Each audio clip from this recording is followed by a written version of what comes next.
Bonjour, c'est Lionel, j'espère que vous allez bien.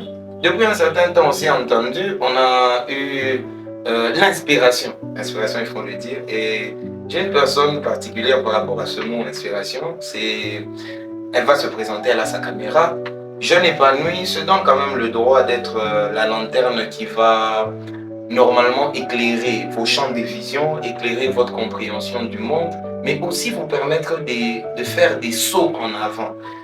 Alors mon très cher, tu vas te présenter. Bonjour à tous, merci encore une fois de m'avoir invité Lionel. Alors moi c'est Israël Mouloumé Moutiangombe. Je suis jeune et j'espère épanoui.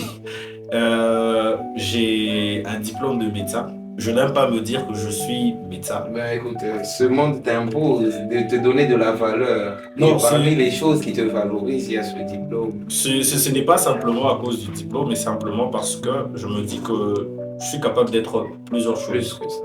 D'accord, je suis médecin, mais pas que. Ok. Je suis aussi conférencier. Je suis Moi j'aime les derniers adjectifs. Il est entrepreneur. Je suis entrepreneur et aussi je suis chrétien. Je crois que c'est important de devoir préciser ça. Question. Le christianisme. Comme ça, nous on va lancer les balles, comme ça les grenades. Le christianisme. Avantage ou désavantage? Avantage. En droit. Avantage parce que nous reconnaissons notre identité, notre première identité, celle d'être enfant de Dieu. C'est bien. Moi, j'ai envie maintenant de poser la question. On va aller dans un domaine un peu critique. As-tu déjà vu un palmier se nourrir avec les racines d'un autre palmier? Non. Ça ne se fait pas. Ok. Il y a des gens qui disent qu'un peuple sans culture est tel un arbre sans racines. N'est-ce pas? Et maintenant, j'ai envie de poser, est-ce que le christianisme, c'est notre culture? Est-ce qu'on peut se nourrir avec une culture qui n'est pas la nôtre? Si déjà, à la première réponse, tu peux dire oui ou non. Déjà la base, c'est déjà ça, c'est de penser que le christianisme est une culture. Le christianisme n'est pas une culture, le christianisme n'est pas une religion. Oh, mon ami, mais attends. Là, tu dois t'expliquer. Parce qu'il y a l'islam, il y a le christianisme, vraiment c'est les trois religions monothéistes, judaïsme, christianisme, islam. Ok, c'est religion, n'est-ce pas? On nous les dit. Ou bien je répète mal les mots. Bon, on va pas trop s'éterniser, mais je comprends. J'aime bien lancer dans ta balle réelle. Mais tu vas revenir dessus. Tu vas me dire en quoi c'est une force. Mais je voudrais aussi appuyer maintenant tes arguments sur ta croissance, ton développement et ton épanouissement. Comment est-ce que tu les vois? Okay? On va commencer avec la première des choses, c'est ta croissance.